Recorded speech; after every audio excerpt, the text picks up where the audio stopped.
तो आइए, आपका स्वागत है हमारे अगले सेशन में, जो कि है कुमाऊनी लोक साहित्य की मौखिक और मौलिक परंपरा।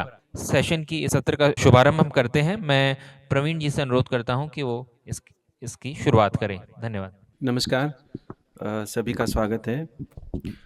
जैसा कि आपको बताया है कि ये जो सत्र है इसका विषय है कुमाऊनी लोक साहित्य की मौलिक और मौखिक परंपरा। तो सबसे पहले हम बात करते हैं कुमाऊनी लोक साहित्य की। तो कुमाऊनी लोक साहित्य भी उतना ही पुराना है जितना कुमाऊनी भाषा है और जितना कुमाऊं का समाज है, क्योंकि जहाँ भी समाज होता है, जहाँ भी लोग होते हैं, वहाँ उनका लोक होता है और वहाँ उनका लोक साहित्य होता है।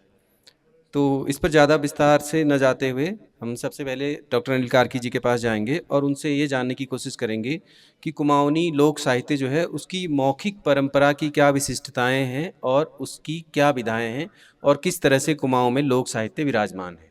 किसी भी समाज में या जब हम लोक साहित्य की बात करते हैं तो जो शुरुआती साहित्य है, जब हम लोक साहित्य की बात करते हैं तो केवल मतलब उसको मौखिक परंपराओं में के साथ साथ परफॉर्मिंग आर्ट भी हम जोड़ लेते हैं, जैसे चांचरी, न्यौली, गायन शैलियां हैं। तो बहरहाल उत्तराखंड का जो लोक समाज है, जो कुमाऊनी समाज है, वो दुनिया के तमाम समाजों जितना ही पुराना है।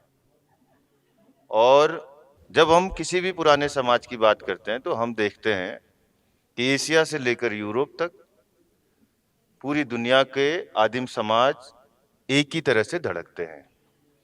इसलिए जब हम लोक की बात करते हैं तो हम ये मानते हैं कि हम पूरी दुनिया की बात कर रहे हैं। दूसरी बात, जब हम मौखिक परंपराओं की बात करते हैं तो हम देखते हैं कि इनका मूल उद्गम कहाँ से शुरू हुआ है, क्यों किसी को गीत गाने की जरूरत पड़ी, क्यों किसी को कथा कहने की जरूरत पड़ी, और क्यों किसी को नाचने की जरूरत पड़ी, या क्यों किसी को चित्रकारी करने की जरूरत पड़ी। दरअसल जो कला के सामाजिक सरोकार है वो संस्कृतियों के साथ निर्मित होते हैं। तरह तरह की जानवरों की आवाजें, अपने कबीले को याद करने के लिए भित्ति चित्रों का निर्माण, जानवरों की घेराबंदी के लिए नृत्य। अगर आप पूरी दुनिया के नृत्य देखेंगे, इंडिया के अलग अलग क्षेत्रों के नृत्य देखेंगे, तो आप उनके नृत्य पद चापों से ये देख पाएंगे कि वो किस इलाके के नृत्य हैं। पूरी दुनिया में गोल घेरे में गीत गाए जाने के जिक्र मिलते हैं, अर्धवृत्त या वृत्त में। उनके स्टेप शिकार घेरने के स्टेप हैं। ये संदर्भ में इसलिए कह रहा हूं कि कई बार जब हम लोग की बात करते हैं तो जो पॉपुलर लिटरेचर है, और ये भी गजब बात है कि एक समय में पॉपुलर लिटरेचर लोक साहित्य को कहा जाता था। जो पॉपुलर लिटरेचर है या जो मेन स्ट्रीम लिटरेचर है वो हमको मतलब लोक साहित्य को यह कह के मतलब खारिज करता है, या यह कह के उसको कहता है कि ये जो है एक तरह से कम पढ़े लिखों का, अनगढ़ों का साहित्य है। खासकर जो पश्चिम की धारणा है। लेकिन जब हम भारतीय धारणा में, चिंतन पद्धति में, विचार पद्धति में देखते हैं तो हम भरत मुनि को देखते हैं कि वो कहता है कि जो लोक है वो जो है लोका मतलब उसकी जो सारी विधाएं हैं वो लोकानुरंजक है, और लोक का मतलब है आम जनता, पीपुल्स लिटरेचर, जनता का साहित्य। और एक पोएट थे, एक संस्कृत के टीकाकार है, इन्होंने कहा कि लोका नाम जनपतः वासी जन। लोक वो है जो जन से बनता है, आम लोगों से बनता है। किसी भी समाज में रहने, खाने, बसने, जीने के जो औजार है उनमें आर्ट भी एक महत्वपूर्ण औजार है। उस आर्ट की जो निर्मिति है, उस निर्मिति के साथ उस कबीलाई समाज का मानव इतिहास जुड़ा हुआ है। उत्तराखंड में जब हम शुरुआती मौखिक परंपराओं की बात करते हैं तो मौखिक परंपराओं को लेकर के खासकर अलग अलग काल में अलग अलग तरह के अवशेष या अलग अलग तरह की चीजें मिलती है। लेकिन मैं पीछे नहीं जाऊंगा, मैं सीधे 9वीं 8वीं शताब्दी में आऊंगा, नाथों के दौर में। और जब नाथ आए तो नाथ बहुत सारे चीज हमें दे गए, कविताओं के रूप में, मंत्रों के रूप में, और शिनाख्त तो होनी बाकी है, उस पर लिखा जाना चाहिए, कभी बात होनी चाहिए। अगर आप उत्तराखंड के मंत्रों को देखोगे, छोटे छोटे मंत्र है, दांत मंतरने का मंत्र, पेट मंतरने का मंत्र, और क्या कहते हैं आपका कब्ज का मंत्र, सांप के काटने का मंत्र, इन मंत्रों में कविता के तत्व मौजूद है।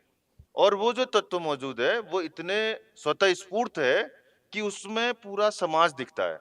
जैसे दौड़ो काटो क्या को दौड़ो काटो, नाच को दौड़ो काटो, पंचनाच को दौड़ो काटो, उसमें फिर आएगा कौन दड़ा काटेगा, कलिया लोहार नाम का आदमी है। तो इस तरह से मौखिक परंपराएं हमारे जीवन के साथ जुड़ती है और उसमें हमारे अलग अलग लोक फॉर्म डेवलप होते हैं, अलग अलग समय में निर्मित होते हैं। जैसे चांचरी किसी भी लोक फॉर्म से पहले है, उसके बंद पहले हैं क्योंकि उसको कदम के साथ रिदम करनी है। इसी तरह से न्योली, छलिया, और इन सब में जो बेसिक बात है, क्योंकि हम जब लोक साहित्य की बात करते हैं तो हम ये देखने की बात करते हैं कि कल्चरल लेबर और कल्चर, इन दोनों के बीच क्या फर्क है। कहीं ऐसा तो नहीं है कि हम इस पूरे उसमें लोक साहित्य में सामंती साहित्य के अवशेषों को मिला रहे हैं, जिम्मेदारवाद के अवशेषों को मिला रहे हैं, क्योंकि अब विमर्श केंद्र पर है और अब लोक साहित्य जो है वो मेन स्ट्रीम की तरफ आ रहा है एंथ्रोपोसेनिटी के इस दौर में। तो अब ये समझ में आ रहा है कि ये जो बारीक एलिमेंट है, ये जो कल्चर मजदूर है, कल्चर मजदूर मतलब अपने एंजॉय के लिए ना बजा करके किसी और के लिए बजाने वाला, अपने एंजॉय के लिए ना नाच करके किसी और के एंजॉय के लिए नाचने वाला, क्या वो इस, या अपने कल्चर, अपने एंजॉय के लिए ना गाकर किसी और के लिए गाने वाला, क्या ये किसी समाज के मौखिक परंपराओं का हिस्सा है या ये आपके सामंती समाज के दबावों से निर्मित हुई कला है? डिस्कोर्स के बाद ये अलग हो रहे हैं। जैसे उड़की बॉल, इसको पूरी तरह से डिस्कोर्स खारिज करता है कि बॉल का मतलब काम होता है फ्री फोकट में, और ये जो है जमींदारों द्वारा जबरदस्ती अपने खेतों में काम कराए जाने की परंपरा। इसी के बरक से एक और गीत है गुड़ौल गीत। गुड़ौल गीत में भिन्नता इसलिए है कि वो बॉल नहीं है उस तरह का। तो जैसे वादी परंपरा, वादी गीत, ऋतुरायण परंपरा, ऋतु गीत, इन गीतों को डिस्कोर्स हाईली कंडम कर रहा है और वो ये कहता है कि ये लोग साहित्य के हिस्से नहीं है क्योंकि इनमें सामूहिकता की आवाज नहीं है। न्योली में सामूहिकता की आवाज है, चांचरी में सामूहिकता की आवाज है, भगनौल में सामूहिकता की आवाज है, इन सब में तो सामूहिकता की आवाज है, लेकिन जिनमें सामूहिकता की आवाज नहीं है, जिसमें अलग अलग आवाजें नहीं मौजूद है, उन्होंने कहा इसको खारिज करिए, ये नए डिस्कोर्स का है। और किसी भी लोक भाषा में इस तरह के साहित्य को देखने की जो नई दृष्टि पैदा हुई है, दरअसल साहित्य और समाज के इतने गाजिन संबंध है कि अगर आप उत्तराखंड के गीत देखेंगे उसमें जो वर्णन मिलेंगे तो आप मतलब आप आश्चर्यचकित होंगे कि इतना गाजिन संबंध कैसे किसी उसका है। तो ये पूरी जो आर्ट फॉर्म है ये डेवलप हो रही है। उसके बाद जो है इन्हीं फॉर्मों से उठा करके कोई भी अभिजातीय साहित्य जिसको हम कहते हैं, दरअसल लिखित साहित्य, लिखा जाना ही अपने आप में एक अभिजातपन है। उसको पढ़ने वाले लोग खासकर अभिजाती होंगे। जिन लोगों ने डेवलप किया, लोक कथाएं डेवलप की, रात रात भर बैठे हैं ठंडियों की रातों में बच्चों को सुलाने के लिए, बड़ों को जगाने के लिए एक ही साथ काम कर रही है। औ खून बगैर कथ अटकी रहे, अगर आपने हाँ नहीं कहा तो लोक कथाएं अटक जा रही है। रीडर रिस्पॉन्स थ्योरी को हम आज देख रहे हैं, लेकिन हम देखते हैं कि लोक कथाओं में वो तब निर्मित हो गई है जब क्या कहते हैं एक बच्चा भी एक बुजुर्ग के लिए हाँ नहीं कह रहा तो बुजुर्ग को लग रहा है कि अब ये इंटरेस्टेड नहीं है या तो ये सो गया है। इतनी लिबरल फॉर्म है एक तरफ हमारे पास कि औंक उन बगैर कथ अटकी रहे, कि हाँ नहीं कहा तो कथ अटक गई, हुमर दीण। तो अनिल, हम इस पर हम लौट कर आएंगे।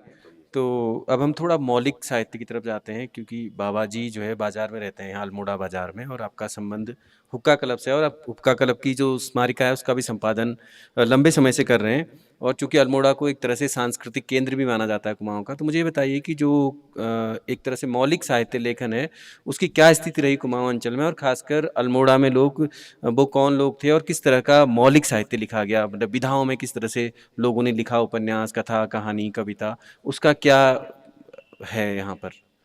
मूल बात जड़ में अगर खोजी जाओ और जड़ में अगर ढूंढी जाओ तो अलमाड़ में तस्किस में बात दखण में ऐ या जीवनचंद जोशी हुन या प्रभात जोशी हुन चिड़ा खान बेटी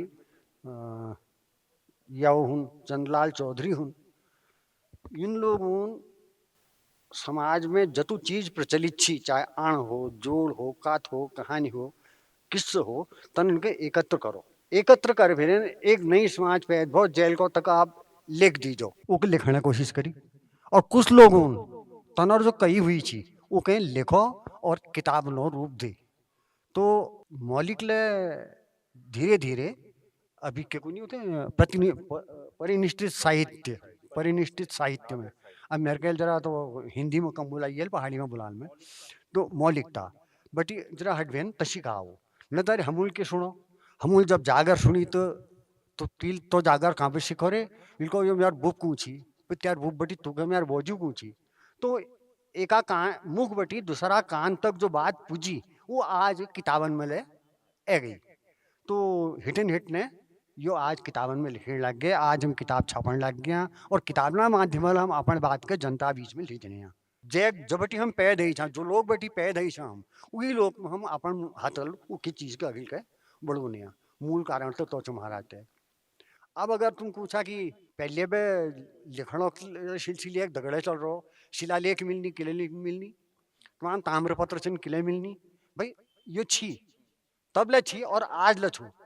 लेकिन एक समाज में एक परिनिष्ठित वर्ग ले छी जेल या कहें अखिल का निबड़े मेरे तो स्पष्ट साफ ढंगल कूण छुयो कि वो वर्गल तक केवल अपन तक सीमित धरो और अखिल के बड़न निधि इतु का कूण छु तय बैंक में के नहीं कर सकन। तो ना फिर ले एक सवाल इमें यो छे कि जैसे एक तो अपन लोक साहित्य छ उमें जागर छन उमें गाथा छन बहुत कथा छन ऐना बाता सब छन, लेकिन जो मौलिक साहित्य लोगों ले उपन्यास ले लिख रखान गढ़वा कुमाऊनी में और कथा ले लिख रखान कविता बहुत लोग लिखनान तो मतलब तैक शुरुआत या तैक अच्छा किताब अच्छा लिखने वाला तमर नज़र में को लोग रहा और वो साहित्य जब प्रकाशित भ्योत उमें की प्रतिक्रिया भय तमर दृष्टि में उमें मतलब तमले को परिदृश्य कशे थे क्या मतलब कब बटे मतलब तुमसे याद छो बार में लिखने की जब बात कर लूँ लिखने बात हो तो गुमानी पंत जी बट को या उन्होंने अगिल कोई रही जिनका हम नहीं जानना जो हमारे समय नहीं हस्त करे, लेकिन गुमानी बट जी बटी को हम अगिल का चल लूँ तो थोड़ा थोड़ा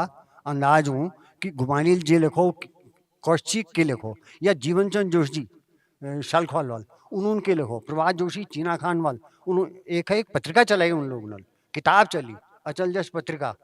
तो निश्चित रूपल के इनके तो है कि जगह अखिल बड़ून जमा लीजिए जरूरी छू हम यो समाज आखा ना यो समाज में पैद ही छा उभत का हम पैद नहीं भी उभत का तलोक पैद भई और तनून प्रयास करो कि मौलिकता बेटी को लिवेरन मैं अखिल के खसकाई जो न तो जो साल अनिल कार्की जी को नोची मैं ले किताब में पढ़ो कि यो तो जो झड़ा छपेली जो चाचा जो छन यो मूर्ख और गंवारने चीज छन कि वास्तव में तो अच्छी जब लोगों के मैं समझ को नहीं आ रही हो गंवारने चीज है तन तो ये के जरा सा लिखो लिखन शुरू करो ताकि हमले गंवारन बैठी हट जू और तसे हरो और न तर छिती चीज हुई जो बुक कह गई वही नाच कुनो बुबुक कई लिखी ने नाच आज लिख दी नो तो तू अंतर जरूर एरो। अच्छा अब हम ललिता पास जानूं, अभी मैं थोड़ा मिक्सचर ले हो जाम रहे तो ललित ये बताओ कि जो आप एक पहरू पत्रिका है यहाँ की प्रतिष्ठित पत्रिका है कुमाऊनी की उसके साथ भी आप जुड़े हुए हैं,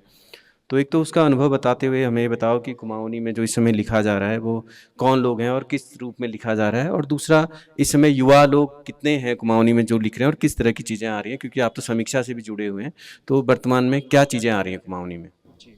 ताजू ये मैं यस छू कि जस कोई जब जो भाषा है तो उमें साहित्य ला दगड़ दगड़ा चलो एक तो लोक साहित्य चलो और दूसरा पक्ष भी जो जो लिखित मौलिक साहित्य चलो। तो मौलिक साहित्य जो बात छो कुमाऊनी में मैं दरअसल जो तुम्हारा सवाल छो आधुनिक छो लेकिन मैं थोड़ा पछिल पे ले शुरुआत पे ले बेर बात करूँ कि जो काव्यिक बात छो पद्य साहित्य जो छो कुमाऊनी उमें जो प्रमाण मिलनी हमों के वो गुमानी पंथ जो बेटी मिलनी वी है पहली ले शायद कुमाऊनी में लिखी जान लग रहा होना, पर पद्य साहित्य की शुरुआत जो छू गुमानी पंथ जो बेटे हैं। तो वीक बाद कृष्णानंद पांडे जो नाम ओंच वीक बाद शिवदत्त सती जो जनुल कुमाऊनी में जो छ गजल साहित्य के यहाँ गजलक शुरुआत करे उन्होंने तो वो गजलक सिरमौर कई जैसा कि कुमाऊनी के लिए जी शुरुआत करने वाले, फिर गजल में और ले फिर आधुनिक युगक लेखक लेखनी एक पहरू द्वारा ले एक विशेषांक निकाली गई छी। तो वीक बाद कुमाऊनी में जो छे फिर आधुनिक युगक जो 1900 के बाद रचनाकार छन, जो 1800 ईस्वी पे शुरुआत मानी जाए, तो उमें 1900 तक पुजोण तक उमें करीब ज़्यादा रचनाकारों की रचना हमको मिलन नातिन। फिर 1900 के बाद रचनाकारों की संख्या बढ़ जाए उमें, जैसे उमें गौरी दत्त पांडे गौरदा जोग नाम आ जा, और उन कारकीजूल लिख रख छी एक लेख कुमाऊनी कविता के इतिहास के बेर। तो उमले उनर उल्लेख चूँकि वो राष्ट्रीयवादक ले सशक्त उ वक्त रचनाकार छी, जस उनुल स्वराजक बात के उ वक्त आज़ादी के दौर चल रहा छी 1900 बादक, तो उनमें उनुल लेखन शुरू करो यो चीज़। फिर 1938 में जब अचल पत्रिका छपे, तो एक बात कुमाऊनी जो साहित्य छी वो एक बटन शुरू हो, जो अलग अलग लोग लिखण लग रहा छी। तो अचलक बाद जो छो फिर कुमाऊनी में अच्छा, पत्रकारिता मैं की एक बात शुरुआत ये जोड़ दूँ कि अचल जो पत्रिका है उस कुमाऊनी में पहले मौलिक साहित्य छापना के लिए श्रेय जान है, क्योंकि 1938 में पहली जो कुमाऊनी कहानी छापी उले मौलिक में ही छापी अचल पत्रिका में। कुमाऊनी पहल पत्रिका छी उ, और उ वक्त यश छी कि विश्व युद्ध ले चल रहा छी, दूसर विश्व युद्ध की शुरुआत होने लग रही छी, और पत्रिका ले उ वक्त शुरू करे उन्होंने। तो यश भाव कि 1940 बाद फिर युद्ध शुरू है गो छी, तो स्याही कलम मिलन बड़ मुश्किल है गया छी, और पत्रिका काम रुक पड़ो। उमें हम देखनू कि कुमाऊनी के जो रचनाकार छन उमें महिला रचनाकार ला हमको देखने में मिलनी, और छायावादक जो हिंदी में प्रतिष्ठित नाम छो सुमित्रा नंदन पंत जो कौशल में उनर जन्म भत, उनर जो बुरांस कविता छी वो कविता ले उनर वो अचल में ही छपे। अप्रैल 1938 शायद वो अंक छी, उनमें उनर वो कविता छपे, और एकमात्र उनर कविता छू। तो अचलक बाद फिर जो छी किताब देखने में तो बहुत कम होनी, लेकिन काम चल रहा छी, अपन अपन बाट रचनाकार लिखण लग रहा छी कुमाऊनी पद्य में। तो अचलल के करो कि गद्य में ले रचना देना शुरू करी, और उमें पंतजूक ले कुछ एक रचना कुमाऊनी गद्य में छपी हुई छन, ज़्यादा लंबे नहाते नो। तो फिर 1969 आसपास शिखरों के स्वर एक किताब गिरीश तिवारी गिरदा और दुर्गेश पंतजूल एक संपादन करो, और उमें कुमाऊनी करीब 1 दर्जन है मल जो पूरी एक परंपरा चली आ रही थी कवियों की लेखकों की। तो वो एक समीक्षात्मक रूप में उन्होंने कविता देना शुरू करे, और वो एक दस्तावेज वो पहली बखतक पूर एक दस्तावेज जस वो किताब में हमको देखने में मिला पूरा। तो ये बखत यश जी कि बहुत सारे रचनाकारों ने तो रचना करना लग रहा जी, लेकिन उन्हें एक इतिहास लेखन या दस्तावेजीकरण जस नहीं है रोजी। तो वीक बाद यह सो कि ब्रूस एक काव्य संकलन निकले, वो छी कुमाऊनी रचनाकारों जो कविता में लिखने लग रहा छी। गरुड़ में रतन सिंह किरमौलिया जू और एक कोई नेगी जू छी उन्होंने निकाले वो मतलब 1 दर्जन हवेर मैल शायद कुमाऊनी रचनाकार छी। वीक बाद पछाण डॉक्टर दीवा भट्ट मैडम उन्होंने एक संपादन करो, उमें ज़्यादा कवि नाती, लेकिन उमें कविताओं की संख्या ज़्यादा छी, एक कवि करीब 5-6 कविता छी उमें। तो वीक बाद की होगी तिरुवनगिरी जो हमारे दगड़ बैठ रही इनुल धार्मे दिन बासरे कफुआ और अपन धार्मे दिन बासरे कफुआ और एक अजी निकाला उन्होंने 1978, 77, 78 और 79 ये 3 सालों में एक निकाली। वो वीक माध्यमल की भाव की उमें कविले शामिल होने लग रहा थी, और वो साइक्लो स्टाइल पत्रिका थी वो वक्त ज़्यादा खर्च नहीं चला लगाए नुल। तो वे कुछ एक पढ़ती निकल छी और इसी के बाटी जाती, और वो सीमित एक दायरा छी लिखने वालों का, और ज़्यादा लोगों तक पहुँची ना हो। तो वीक बाद बयान तार शुरू हुआ, एक साइक्लो स्टाइल पत्रिका, फोल्डर पत्रिका कह सकते हमको कुमाऊनी 1990 में दीपक कार्कीजूल शुरुआत करी। फोटो स्टेट चाहिए और साइक्लो स्टाइल एक मशीन है गढ़ जी वक्त, तो वो एक शुरुआत है। तो उले एक नई प्रयोग छी उमले वो एक माध्यमल जो छी कुमाऊनी कवि और कुछ एक गद्य रचना ला उमे छपी, लेकिन गद्यक विकास देखने में हमको बहुत कम कम आ उ वक्त तलक। और वीक बाद आखिर एक नवीन जोशी जूल निकाली 3-4 साल तक वीक संपादन करो। दरअसल वो पत्रिका आखिर मासिक पत्रिका छी, फिर तीन त्रैमासिक करी गए वो। और वीक जो संस्थापक संपादक छी वो छी जिज्ञासु जी। जिज्ञासु जी को बहुत ठुल योगदान छे और नवीन जोशी जी लोग 2-3 साल तक संपादन करो वीक। तो उमले कुमाऊनी जो रचनाकार छी वो उण लग रहा छी काफी गद्य और पद्य में। फिर वीक बाद ब्रूस कबीर जीवन खड़कवाल जूल निकाली उमले कुमाऊनी जो परिनिश्चित साहित्य छी और लोक साहित्य छी उले छपे उमे। और वीक बाद 2000 में दुदबुलिक शुरुआत है जाए कुमाऊनी में। मथुरा दत्त मठपाल जुग जो कुमाऊनी पहला साहित्य अकादमी में पुरस्कृत होने वाला कुमाऊनी रचनाकार छी, उनर योगदान के देख पेर साहित्य अकादमी मिल उनके वो दे साहित्य अकादमी पुरस्कार दे। और एक और साहित्यकार छी जो उनके कुमाऊनी में साहित्यक लीजी साहित्य हाँ चारूचंद पांडे जो यही अलमाड़ा के छी ना, वो यहाँ कॉलेज में हूँ पढ़ूँ छी नानती नान के और बहुत ठुल उनर योगदान छु। तो उ वक्त तलक कुमाऊनी परिनिष्ठित साहित्य में जो छी कविता और पद्य लय देखने में शुरू आ गया छी। हालांकि उन्होंने यस करो कि जो पहाड़ी भाषा छन नेपाली और गढ़वाल और कुमाऊनी यो 3 भाषाओं में वो पत्रिका में छापन शुरू करे रचना, ज्यादातर में कुमाऊनी छपी कर छी। तो वीक बाद पहरू शुरुआत भै पहरू पत्रिका द्वारा हम कह सकूँ कि एक कुमाऊनी जो परिनिश्चित साहित्य छे उमें एक तरीकल अगर फिर योगदान देखी जो 16 सालों में तो एक क्रांतिकारी योगदान हम कह सकूँ। मैं यह वेल नहीं कोना कि मैं हम काम करूँ, बल्कि हम एक जो संगठित रूप में हम देखनू कि जो विधाओं शुरुआत भै ज़्यादातर और नई नई जो साहित्यिक विधा छी स्मारक साहित्य हो चाहे पद्य हो चाहे गद्य हो उमें रचनाकार जुटन लगी। और एल तलक उमें 700-800 हबेर मेल कुमाऊनी जो रचनाकार छन पितर पीढ़ी यानी कि जो गुजर गई कुमाऊनी उन्हों के लिए हमूल शामिल करण उमें शुरू करी।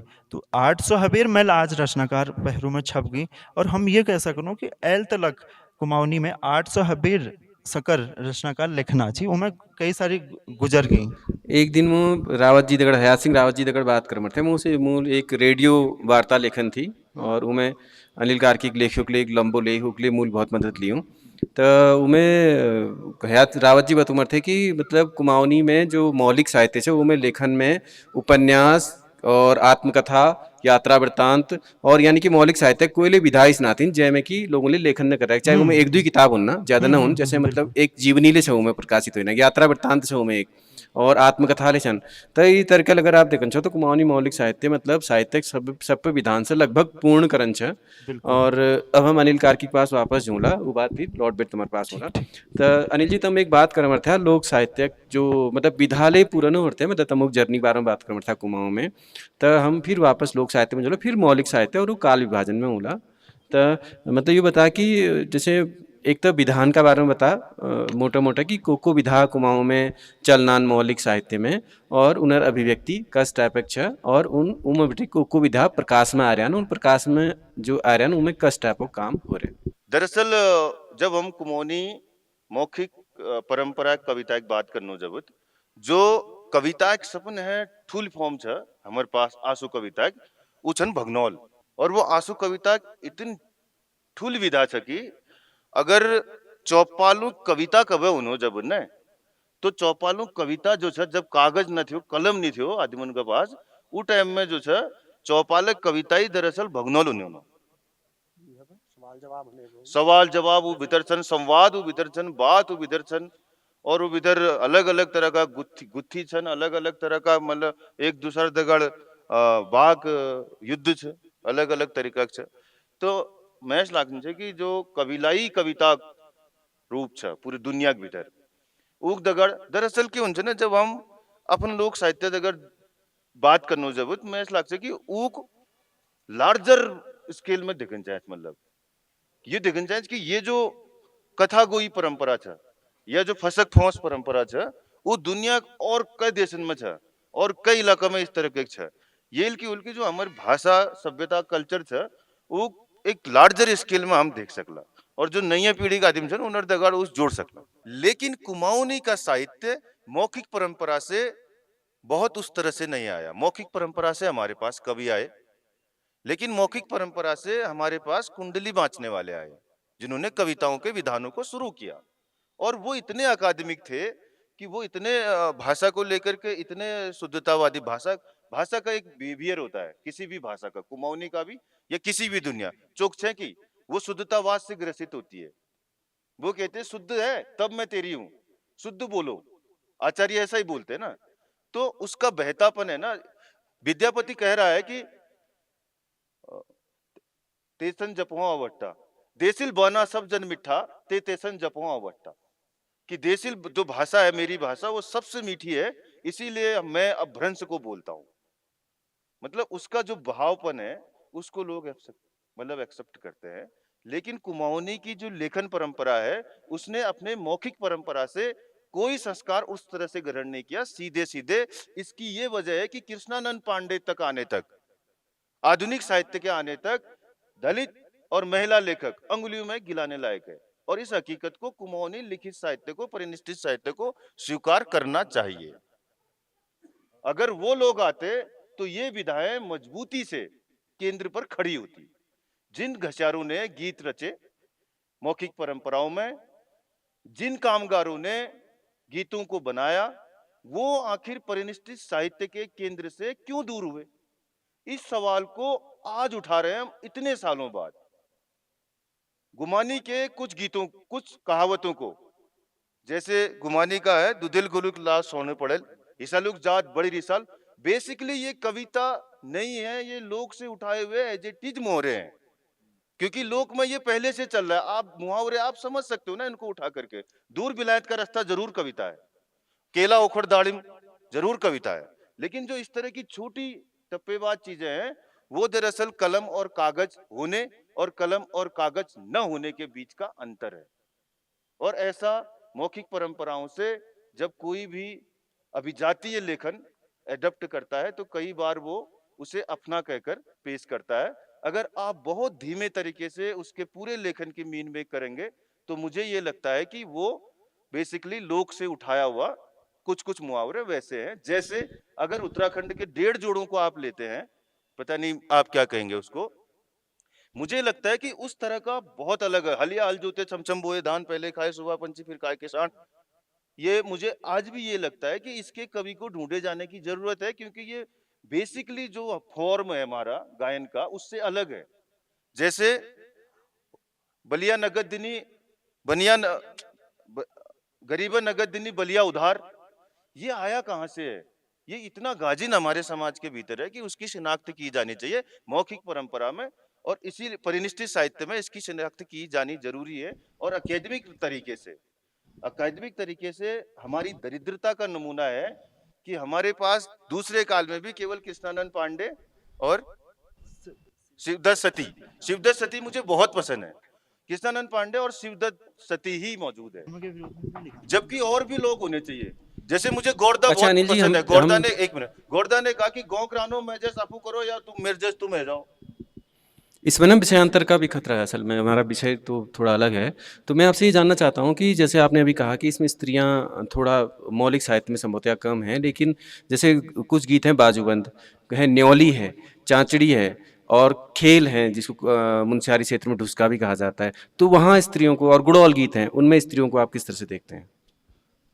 वो तो स्त्रियों की परंपरा है, मतलब स्त्रियों के ही गीत हैं वो तो सब। वो सारे गीत है जो स्त्रियों के गीत है, दरअसल उसमें स्त्रियों के दुख है, आपस में संगजूपना है, उसमें एक दूसरे से साझा करने के दुख है।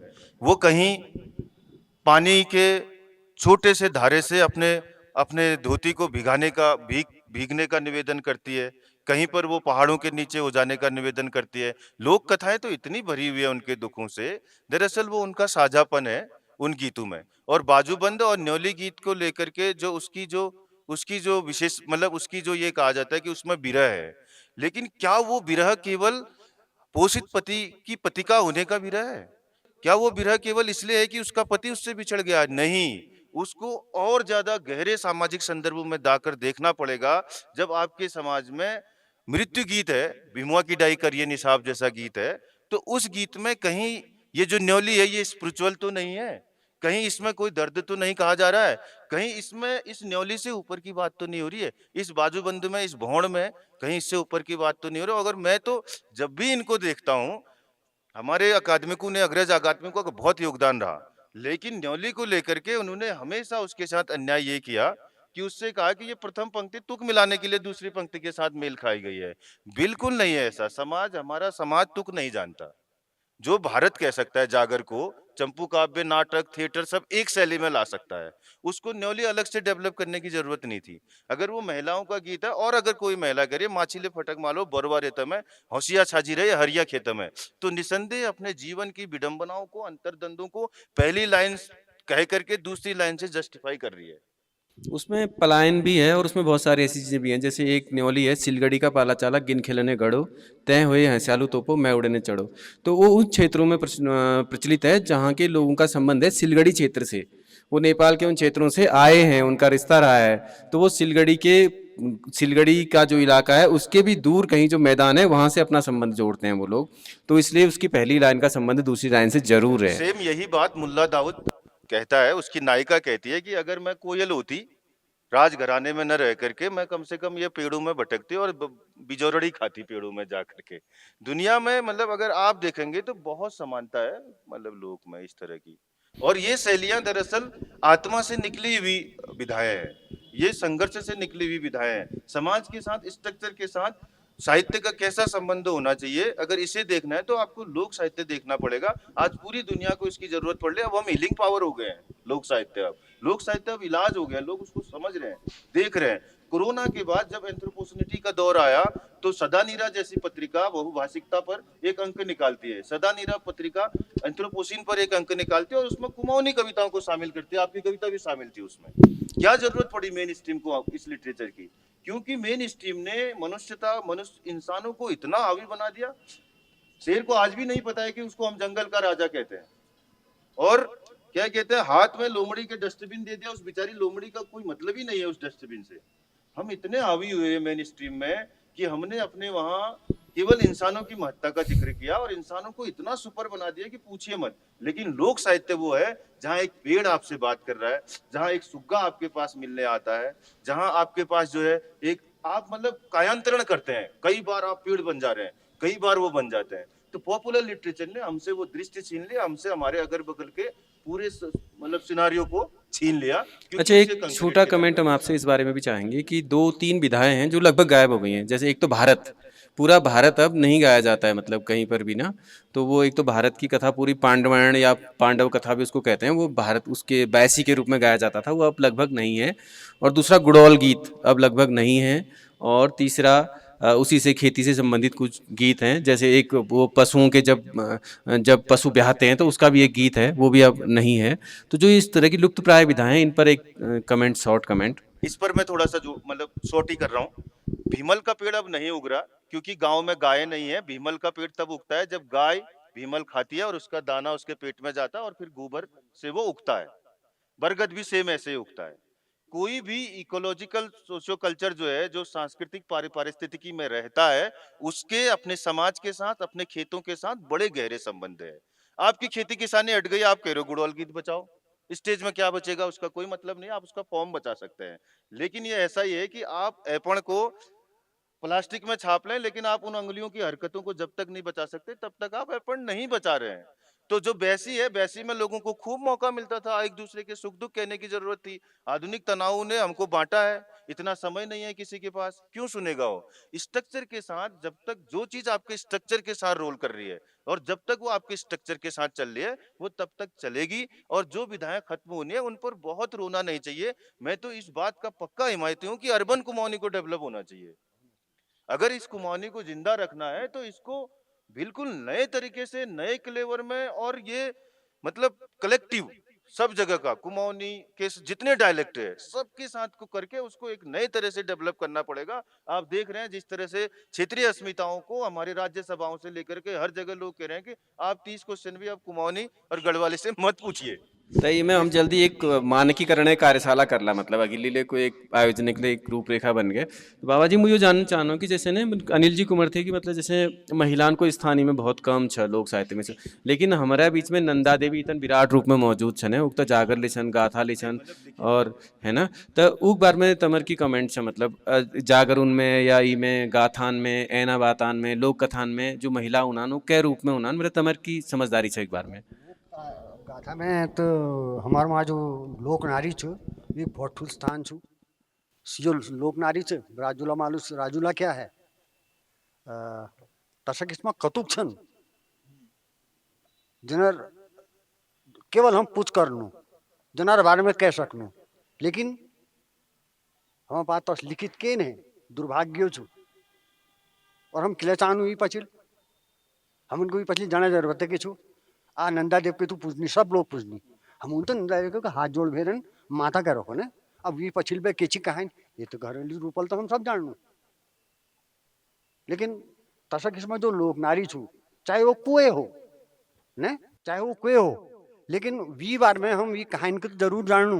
वीक जे जेले वीक मतलब ऊँची के कोनी बलिदान छी उकला समझनू, वो कतु पतिव्रता छी उकला जानू, वो कतु काम कर छी उकला जानू, चाहे वो एक थोड़ा सा निरोड़ जाता का हो कि कतु को के कतु भी सासुल प्रताड़ित करो, कतु को समाजल प्रताड़ित करो, और यहाँ तक कि भगवान फिर लाकने लगे और वो फिटकार धिवेन ले गई कि जा तू मर दिल मुझे भूल गए छके भेल। तो लोक नारी का हूँ स्थान कहाँ दे कई चीज या कई गीत या कई चीज या जब हम लोक नारी का अपन तक जोड़ने नहीं चाहना। ये तो दुर्भाग्य छो नारी पहले का दिन चिट्ठी लिखण लगो तक अवा खंड लिखण सीख गया तो चिट्ठी लिखण लगो तक आप अखिल का पढ़े भेन की कर सा जहाँ ऐसी जहाँ इस किस्म हमारी मानसिकता होली वो हम लोक नारी वार में ज्यादा क्या कर सकते बताइए आप। ये दुखद बात छू। अब ये अपन प्रश्न को पूर्ण करें या नहीं करें मैं तो नहीं कर सकनी, लेकिन मैं शुद्ध साध्य आदिम छू जो केवल यो जानू कि समाज में के हो को केकुनो को लोक गाथा कष्ट को कहानी कष्ट को गोलजू छी को गंगनाथ जू छी को हरुही छी, मैं तनन के जानू, मैं तना बारे में तो कुछ बता सकूँ तुम, लेकिन तनु कोई कहानी में यश करो जब मैं नारी का नायिका बना एक नायिका को छोड़ दे उथला नायिका जबरदस्ती का दिन यहाँ तो कुछ लोग तो भगौड़ी थी कह देते हैं को राजूला थे कहती नहीं वो तो भाजपे नहीं रही।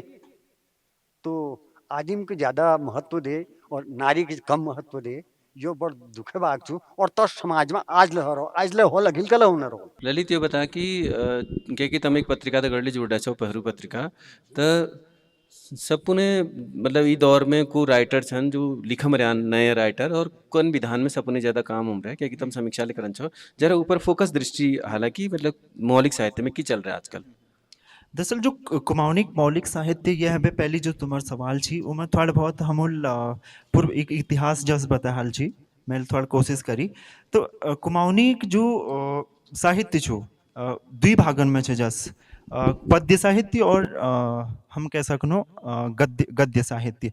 पद्य साहित्य में सबन है ठुल विधा जो छो महाकाव्य जो बहुत पहलिन बटी मानव समाज दगड़ जुड़ी हुई छे तो उमले कुमाऊनी में बहुत काम है रोजस महाराज जो हमार दगड़ बैठ रही तो इन्होंने गोरिल नामल गोलजू पर एक महाकाव्य लिखो और वीक बाद एक और महाकाव्य गोलजू पर है लिखी गो ऊँची कीर्ति बल्लभ सक्टा जो छन चंपाव तक उन्होंने लिखो खंड काव्य ले एक कुलानंद भारती जो छी उनर एक डोलिया का बेर छे और वीक अलावा बहुत खंड काव्य सामने एरी और एक श्याम सिंह कुटोला जो छे उन्होंने धन धना धन कबीर एक नायिका थी जो चंद शासन में एक राजा की रण थी वो अस्कोट वाला साम्राज्य में कहीं तो ऊपर उन्होंने खंड काव्य लिखो। कविता में बहुत 100 हबेर करीब सकर किताब आगे होना रहल और कुमाऊनी में जो साहित्य रची जान लग रहा वो कविता में ज़्यादा रची जानो एल है गद्दी थोड़ा पछिल छू हालांकि गद्दी में हमों के रचना देखने में नहीं तो यह है कि काव्यक बात और काव्य में संकलनों के इकट्ठे कर भी ले काम है रहा मतलब काफी काफी संकलन निकल रही दूसर पहल बार मैल जो बता छी वो मैं जिक्र है छी तो गद्य साहित्य में करीब जो कहान छ कहान विधा छो उपन्यास छन और निबंध छ और हम कह सकूँ लेखों के लिए गद्य साहित्य में एल में जोड़ लेनो तो कहान जो छन वो कहान संकलन जो छन अलग अलग विषयों पर करीब 25 हबीर मैल कहान संकलन है गई और उपन्यासों की संख्या जो छू वो 10 हबीर मैल है गए हम कह सकते 1 दर्जन हबीर मैल उपन्यास लिखी गई और जो मेहता जो थी एक तो उन्होंने पहल आत्मानुभूति का बेर उपन्यास लिखो हालांकि कुटोला जो उन्हीं की श्याम सिंह कुटोला जो मेर जड़ जो छू 2005 या 6 में है वो उपन्यास तो वो उन्हीं की पहल उपन्यास जो कुमाऊनी में तो यहाँ पर थोड़ा मतभेद है और कहानी जो छू कुमाऊनी में वो एक जो जड़ छू वो अचल पत्रिका में जुड़ी हुई छ वाला कहानी कुछ पहल कुमाऊनी कहानी कुछ ऊपर ले थोड़ा विवाद छो पंक्ति जो हमारे दगड़ भेटरी इनर भुभुक नाम छी राम सिंह पंक्ति जी ना बुढ़ भुभुक नाम छी तो इन्होंने एक छितकू की कथा लिखे अब तो उनर एक पूरी कहानी संकलन ले सामने है गो तो कोई कोनी की उनर जो कहान छी वो हालांकि जोहारी बोल में टच वाल छी वो कि वहाँ सीमांत वाले इलाके में रहो छी तो वो कहान जो छी कुमाऊनी पहल प्रकाशित कहान लकोनी और एक जो जनुल कुमाऊं का इतिहास लिखो बद्रीदत्त पांडे जो उनर चेल छी कुछ पंत छी पंत देवी पंत ऐसी कभी लिख छी जीवंती देवी पंत उनर एक कहान अचल पत्रिका में छपे कुमाऊनी पहल तो कोई कोनी की वो पहल कहान छी उनर ख्याल वे टाइप ऐसे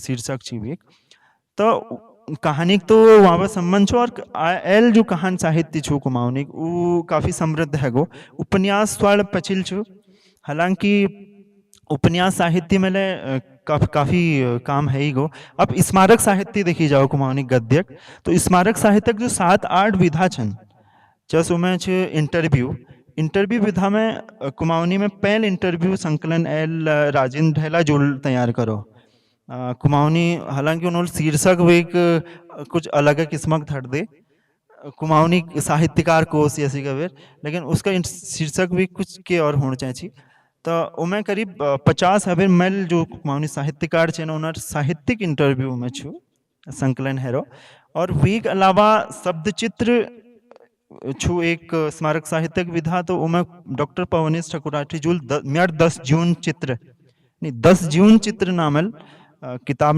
निकाल रहे बहुत पता ही छो खैर वो पर जिले छो मतलब शुरुआत है गए शब्द चित्र में और जीवनी मेले महामनखी कबीर पूरनचंद कांडपाल जुल जो पदक पुरस्कार वगैरह छी उमें उन्होंने शामिल करो और यसी कबीर और ले जोले स्मारक साहित्य छो उमें काफ़ी काम होने लग रहा और एल युवा पीढ़ी ले काफ़ी सक्रिय है गए और नई किस्मक ये मैं जरा शॉर्ट में मुझे बता कि जो इतर विधा होना ना जैसे व्यंग छ और है ना यात्रा छन इमे लेके काम हो हाँ बिल्कुल सफर है हाँ शब्द चित्र में 1-2 किताब आए हैं अभी तक और जो कुमाऊनी का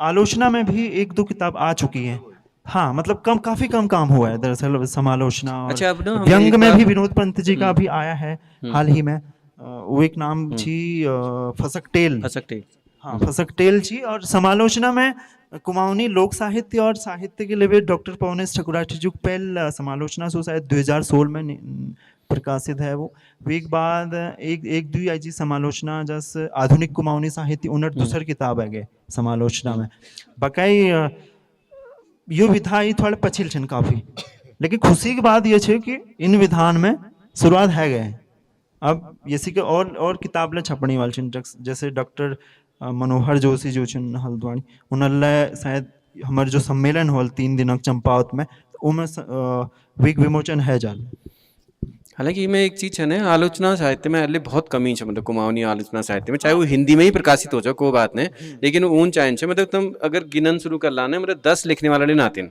मतलब विश्वविद्यालय में लोग लिखना सिलेबस में किताब लग जानी, वो बात वो इथो तो हो जानी, वो बात अलग है, लेकिन पब्लिकली जो किताब उपलब्ध होनी चाहिए, मतलब एक ठीक ठाक टाइप की किताब, वो संख्या बहुत ही कम है। और एक चीज़ जो है कि ये बीच उत्तराखंड ओपन यूनिवर्सिटी ले एक सिलेबस शुरू कर रहा है, सर्टिफिकेट कोर्स शुरू कर रहा है कुमाऊनी में, तो उनले जो सिलेबस बना रहा है वो बहुत बढ़िया है, मतलब कुमाऊनी साहित्यिक जो मौलिक साहित्यिक जो एक यात्रा है, वो बार में एक बहुत बढ़िया उनले सिलेबस बना रहा है, तो जन से रुचि है वो बार में वो उसलिए देख सकन छो, मतलब हमसे बहुत सारा साहित्यकार उनकी सूची मिले और उन्हें यात्रा के बारे में मिलल। हालांकि इनमें बहुत बात हो सकन छे यार, मतलब हमने जैसे में कुमाऊनी जो लोक साहित्य मौलिक साहित्य है, वो जो कालखंड विभाजन है वो बार में बात करन थी, लेकिन शायद टाइम थोड़ा कम है, लेकिन हम एक सवाल ली सकनू ही कुमाऊनी मौलिक साहित्य नहीं वह पहले हम अनिल दगड़ एक सवाल लूँगा वो बात फिर बोला। अनिल जी एक ने एक शॉर्ट में ये बता दिया कि जो कुमाऊनी मौलिक साहित्य काल विभाजन है ना, वो की निर्धारण से मतलब कैसे होन्छ और वो कैसे बढ़न से मतलब आगे इस पर बड़ी बहस हो सकती है। और दरअसल काल निर्धारण का जो समय देखा गया है, दरअसल वो जो है पॉपुलर लिटरेचर को देखकर ही किया गया है, लेकिन मुझे ये लगता है कि आने वाले समय में जब आलोचना डेवलप होगी तो उसको दोबारा से देखा जाएगा। जैसे आलोचना की पहली किताब को कूड़ा कहा जा सकता है, लेकिन आलोचनाएं और तो आए। मतलब कहने का मतलब है कि काल विभाजन क्यों है, कौन किसमें क्यों है, इसका नाम क्या है, इसका नाम क्यों है, क्योंकि उनको एक विशेष, दरअसल लिटरेचर में जब काल विभाजन होता है तो वो प्रवृत्तियों के आधार पर होता है, वो सन के आधार पर नहीं होता। कुमाऊनी में अभी भी सन के आधार पर ही काल विभाजन है, तो वो बड़ा काम होगा और ये बड़ा गुरु गंभीर काम है। मेरी तो हिम्मत नहीं है वहां आया था, बैठे हैं, लेकिन कोई ना कोई करेगा इसमें प्रवृत्तियों के आधार पर मिला करके और उस काल के। तो ये हम चर्चा से इतने रोक दूँ और थोड़ा सवाल ले लेनू, क्या को के सवाल है। मेरे को एक शब्द बहुत अच्छा लगा आज, आपने बोला कुमाऊनी अर्बन या अर्बन कुमाऊनी करके, हालांकि उस पर मैं भी काफ़ी समय से रहा हूँ, लेकिन क्योंकि मेरी ये विधा ही नहीं है, लेकिन उसके लिए मतलब क्या प्रयास हो सकते हैं, थोड़ा सा उस संदर्भ में। देखिए ना क्या हुआ है, अगर आप अर्बन कुमाऊनी को देखेंगे, अर्बन कुमाऊनी डेवलप हो रही है। अगर आप देखेंगे कि ये अर्बन कुमाऊनी डेवलप कैसे हुई, दरअसल जो हमारे जो बच्चे इंजीनियरिंग के लिए गए, अचानक से शिफ्ट हुआ और वो बाहर गए, वो दरअसल आर्टिस्ट थे सब विषय, आप तो शिक्षक आदमी, तो वो विषयों के दबाव इतने ज्यादा थे पारिवारिक तौर पर, लेकिन जब ये गए तो ये एक बड़े आइडेंटिटी क्राइसिस से गुजरे। आप देखेंगे जो हमारे बच्चे हैं जो बाहर जा करके, अब उनके देखिए कितने शानदार गीत आ रहे हैं जोड़ जोड़ करके, आदि कुमाऊनी आदि वो सब ले करके। तो मुझे ये लगता है कि धीरे धीरे जो कुमाऊनी का स्वरूप है वो बदल रहा है। अगर आप देखेंगे उसमें शब्दों के लिए बाहां फैला करके इंतजार है, लेकिन उसका जो सबसे बड़ा जोखिम है वो ये है कि कहीं ऐसा न हो जाए कि कहीं का ईटा कहीं का रोड़ा, भानुमती का कुनबा जोड़ा। तो सचेत रहने की जरूरत यहाँ पर है कि उसको कैसे एकसार किया जाए, और उसको एकसार तब किया जाएगा जब तुलेरा जैसे नए लोग उस अर्बन कुमाऊनी को लेके जागरूक होंगे और नए लोगों को मौका देंगे। जो नए नए बच्चे हैं, जो जिन्होंने, दरअसल क्या होता है ना, हम पैदाइशी 3 भाषाओं के साथ पैदा हुए। मैं तो नेपाली के साथ पैदा हुआ, कुमाऊनी के साथ पैदा हुआ, और क्या कहते हैं हिंदी के साथ पैदा हुआ, अंग्रेजी के साथ थोड़ा थोड़ा 6 में जाने के बाद। अब बाइलिंगुअल बच्चे नहीं हो रहे हैं, बहुत मुश्किल है, क्योंकि मदर टंग जो है उनकी मातृभाषा है उनको नहीं मिल रही है। और मैं किसी भी भाषा के प्रति बहुत मोहग्रस्त नहीं होता, मुझे भाषा स्किल लगती है, और जो अंग्रेजी में बात कह सकता हूँ वही मैं कुमाऊं, इसलिए मुझे कोई बड़ी छुट्टी भी नहीं लगती। और ये बहुत मैं कहना चाहता हूँ कि NEP और NCF 2005 से लेकर के राष्ट्रीय शिक्षा नीति 2020 तक अब सीधे सीधे ये कहने लगी है कि किसी भी भाषा को भाषा ही कहा जाएगा, बोली नहीं किया कहा जाएगा। ये उनके लोगों के साथ अन्याय है। और ये भाषा बोली का अंतर दरअसल सोशियो कल्चरल पॉलिटिकल है, सांस्कृतिक राजनीतिक साजिश है, इसको शिक्षाविदों ने माना है। और अब नई शिक्षा नीति में तो कुमाऊनी लागू हो रही है, और उस कुमाऊनी को जो लोग सीख रहे हैं वो दरअसल प्रवासी बच्चे सीख रहे हैं, हमारे ही बच्चे हैं, वो आ रहे हैं, तो उनके साथ उदारता से मिलना चाहिए और उन पर उस तरह से बचना चाहिए उन गीतों से। मेरे को पहाड़ी मत बोलो जी, मैं देहरादून वाला हूं। अगर किसी के अंदर थोड़ा सा डायलेक्ट भी आ रहा है ना, बह जी कहाँ जाना चाहो कि बह जी कहाँ जा रहे हो, बह जी क्या घर है, अरे हाँ यार कहाँ का है, बता तो जरा, बैठ तो जरा। कहते कहते उनको बुझा बुझा करके लाना होगा बहुत ज्यादा, क्योंकि अब लिटरेचर में व्याकरण नहीं चल रहा है मेन स्ट्रीम में, वहां भाषा विज्ञान आ गया, ध्वनिया फोनेटिक्स आ गई, तो आप क्यों उसके पीछे पड़े हुए हैं? उसके परिनिष्ठित रूप को और बहने दीजिए उसको। नहीं तो कबीर की तरह, कबीर कह गया ना, संस्कृत है कूप जल भाखा बहता नीर। तो कूप जल बनाने से अगर बचना है तो उसका तरीका यही है कि उसमें जितने गाने आ सकते हैं, जितने नए शब्द है जोड़ सकते हैं, और जितने नए बच्चे उसको अपनाएंगे उतने तरीके से वो बढ़ेगी। बाकी जो स्ट्रक्चर के साथ प्ले कर रहा है वही आपकी स्क्रिप्ट में आएगा। अब वो खेत बार, वो बहुत ज्यादा यादवादीपन, उसको देखकर रोना कि खत्म हो रहा है, उसको आंसू बहाने के बजाय इसमें काम करना चाहिए और इसको पकड़ना चाहिए। इन नए लोगों पर अंक निकालने चाहिए, इन नए लोगों को पकड़ करके। लेकिन वो ऐसा हो कि वो पूरा, मुझे इस बात पर संदेह है, मतलब मैं बहुत बहुपठित व्यक्ति हूं, मुझे इस बात पर संदेह है कि जो 800 से ज्यादा रचना इकट्ठा हो गई है उसमें कितनी रचनाएं हैं और कितना साहित्य है, ये देखने की बात होगी। क्योंकि ऐसा ना हो कि हमने नजदीकी पहुंच या मतलब जो नजदीकी आसपास की चीजें उनको तो ले लिया है, लेकिन पता चल रहा है कि उसमें विधागत कमियां हैं। जैसे तुमने कहा रचनाकारों, क्या था वो जो इंटरव्यू वाली किताब का नाम क्या है?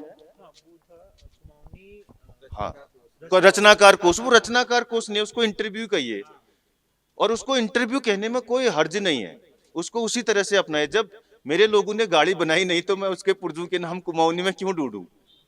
तो इतना आग्रही होना दरअसल भाषा को मार देना जैसा होता है। और भाषा एक दूसरे से उधार लेती है, एंच पैंच करती है, एक दूसरे के गले मिलती है। इसको ऐसे समझिए, एक उदाहरण देता हूं, आप समझ जाएंगे। दो अंग्रेज हमारे साथ बहुत सालों रहे कॉलोनियल पीरियड में, और उतने नहीं रहे जितने मुगल रहे, मुगल ज्यादा रहे, लेकिन इतनी, क्योंकि बराबरी की संस्कृतियां थी तो अब्बा अम्मी तो नहीं कहा हमने, लेकिन हम 100 सालों में मोम डैड में आ गए। तो जब शोषक की भाषा आती है तो वो आपको कमजोर दिखाती है और आपकी भाषा से सत्व छीन लेती है। तो इसलिए भाषा कभी कभी बराबरी में मिलती है। भाषाओं को लेकर बहुत आग्रही होना और बहुत ज्यादा उनके प्रति मोह रखना भी एक तरह से उनको रूढ़ करने जैसा है। नमस्कार। मेरे 2-3-4 प्रश्न हैं और कुछ ऐसे ही थॉट्स हैं। तो मैं संक्षिप्त में जैसे जितने जल्दी पूछ सकती हूँ पूछती हूँ। पहला तो मेरा ये प्रश्न है कि जैसे हम कह रहे हैं कि मौखिक से मौलिक पे अगर हम जा रहे हैं तो कैसे जो परफॉर्मेटिविटी होती है, जैसे अनिल सर ने बोला, तो वो कितनी ट्रांसलेट हो पा रही है रिटन जो टेक्स्ट है उनमें, जैसे हुड़की की आवाज़, गायन वादन, वो लिटरेचर में कितना आ पा रहा है। दूसरा प्रश्न मैं ये पूछना चाह रही हूँ, जैसे कि इतना अभी आपने बोला कि किस एक स्पेसिफिक पर्सपेक्टिव से सारे वो लिखे जाती हैं लिटरेचर, तो अभी जैसे ललित सर ने भी बोला कि जब सर ने पूछा मॉडरेटर ने कि नए जितने भी ऑथर्स आए हैं उनके बारे में थोड़ा व्याख्यान कीजिए, तो उसमें भी आपने जितने भी नाम अभी लिए, पंत, जोशी, तो जितने भी थे सारे अभिजातीय लेखक ही थे। तो आप कोई और भी एग्जाम्पल दे सकते हो उसके लिए। तीसरा क्वेश्चन मैं ये पूछना चाह रही थी कि जैसे कोई सामाजिक कोई भी स्थिति होती है उसी हिसाब से लिखा जाता है कुछ भी, कोई भी साहित्य। तो जैसे पलायन अभी एक बहुत बड़ा इशू है, तो उसके ऊपर आप मेरे को कोई अगर बता सकते हैं कि कौन लेखक क्या लिख रहे हैं, ये मैं अपनी रिसर्च के स्पेसिफिकली पूछ रही पलायन हूँ। पर तो आपने इस पे, ये जो तुम्हारा पहला वाला सवाल था कि ध्वनियां कितनी स्क्रिप्ट में आ पाती है, दरअसल हम जब शब्द की बात करते हैं तो हम एक तरह से ध्वनियों का ही लेखीकरण कर रहे होते हैं। बहुत ज्यादा टफ तो नहीं हो रहा, मैं सरल करता हूँ उसको और थोड़ा। तो उसके लिए हमारे पास जो ध्वनियां है, जो हमारे पास शब्द का संसार है परिनिष्ठित क्लासिकल लिटरेचर के पास, वहां से हम शब्द लेते हैं।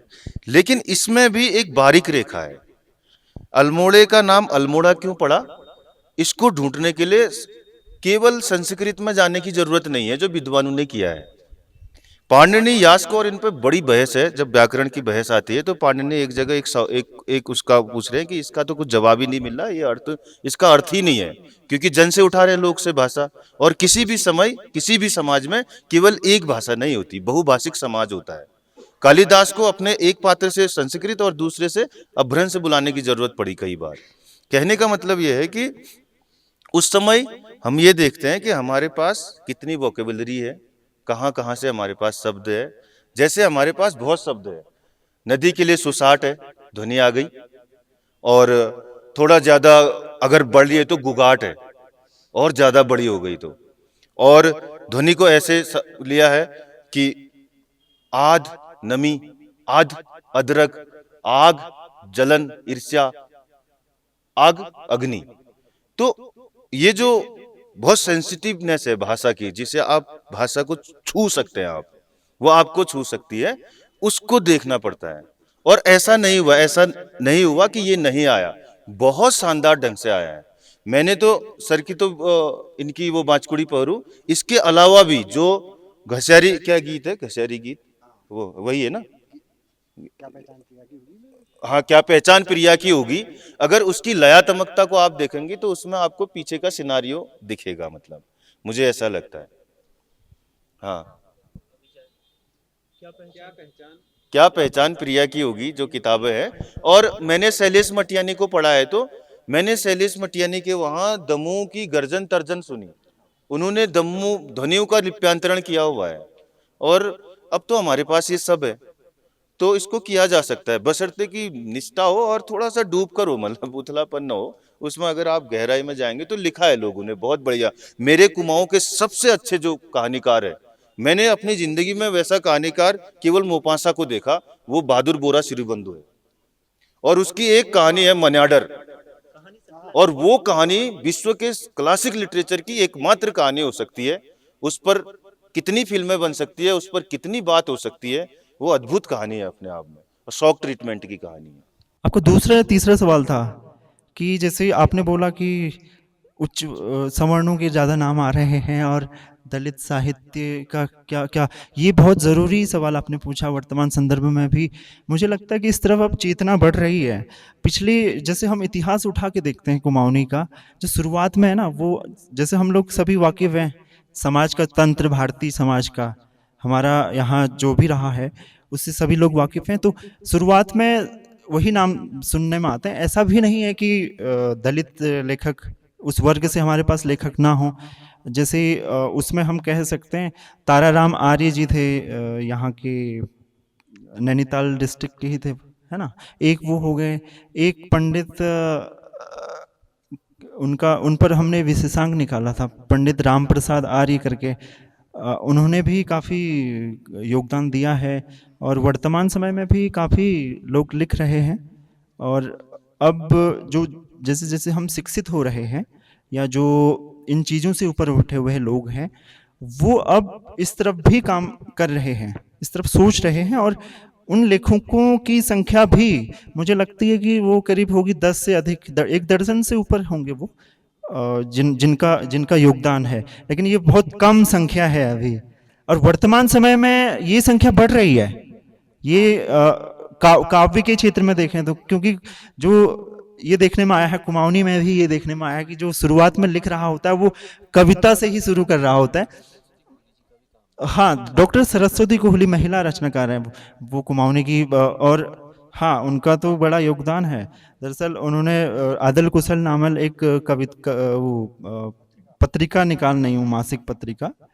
और अगर आपको कहो कि शायद ये तुम्हार शोधक लीजिए काम आल कबेर, तो हमारे ऑफिस यहीं छू अलमड़ में, तो कभी आपको आला तो हम तुमन के मदद कर सकूँ ये तरफ। तो कुल मिलाकर यह छू कि यह तरफ ले चेतना होना है, समाज थोड़ा खुलन लग रहा हो। अब पिछले 1 दशक में कुछ हालात राष्ट्रीय स्तर पर कुछ जो भी हुआ है वो अलग किस्म, हाँ, वो हुआ है। कुमाऊनी की लिखित परंपरा ने कुमाऊनी की मौखिक परंपरा से संस्कार ग्रहण किए हैं। मैं इस पर आज भी संदेशे देखता हूँ, क्योंकि कुमाऊनी का जो पहला कवि है वो बहुत ऐसे अभिजातीय तबके से आता है जिसके पास कुंडली बाँचने का काम पूर्व से है।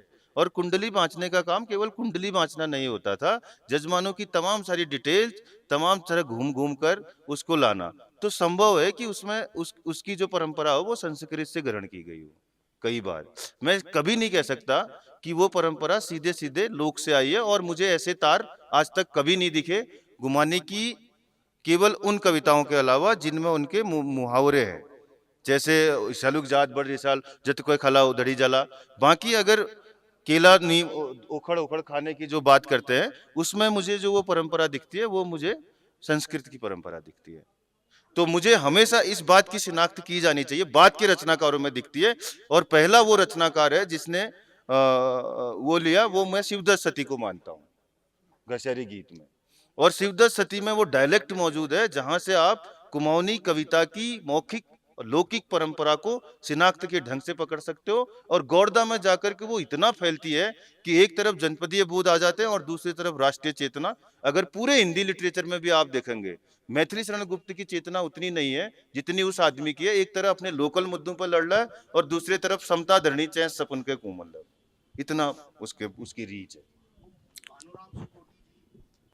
हाँ, बहुत अंडर एस्टिमेटेड किए गए हिंदी में पुराने गीतकारों को, मतलब कुमाऊनी में गीतकारों को बहुत कम कवि माना गया और उनके संग्रहण को संग्रहण नहीं किया गया। क्योंकि मैंने भानुराम पर काम किया तो ये गजब बात है कि भानुराम सुकोटी के सारे गीत सुर लिपियों के साथ लिखे हुए हैं। और भानुराम सुकोटी जिस गायन परंपरा से आते थे वो ठाकुर सुखवासी की परंपरा थी, जो भोपतपुर से निकला और मतलब भोजपुर से निकला, वहां से पार होता हुआ, वहां से घूमता हुआ इस तरफ जहां जहां गया वहां वहां शिष्य बनाए। और कुमाऊनी के गीतों को शास्त्रीयता देने वाला पहला आदमी ही भानुराम सुकोटी है। और इस बात को मैं पूरे होशो हवास पूरे तर्क के साथ आज कह सकता हूं कि कुमाऊनी गीतों की जो शास्त्रीय संगीत पेश किया वो भानुराम ने किया। और भानुराम ही वो पहले आदमी थे जिन्होंने कबूतरी देवी के लिए चिट्ठी लिख करके उनको आकाशवाणी अपने साथ ले गए। तो कहने का मतलब मेरे साथ ये है कि हुड़का भी हमारा वाद्य यंत्र नहीं है, एक पर्टिकुलर एरिया का वाद्य यंत्र है, भोजपुर से लेकर के हिमालय, और वो हुड़के का शैलेज भाई है मादल। तो सवाल ये है कि आपको वो देखना पड़ेंगे कितने हैं। और भानुराम सुकोटी अनगिनत ग्रामीण बिंबू का कवि है, वो अनगिनत ग्रामीण बिंबू का कवि है। और अगर कहीं सूफीज्म दिखता है, प्रेमिका को पापी, मोहब्बत को माया, उनके वहां इतनी जगह इस्तेमाल होता है कि अद्भुत है। मतलब इश्क मजाजी से इश्क हकीकी तक की रीच है, इंसानी प्रेम से ईश्वरीय प्रेम तक की रीच है वहां। और इतना सरल है कि पूछो मत। एक स्त्री के लिए कह रहा है कि झलकिया दाता मुस्के हंसी धन्य जीवन तेरो, केलड़ी को पाता जैसो धन्य जीवन तेरो।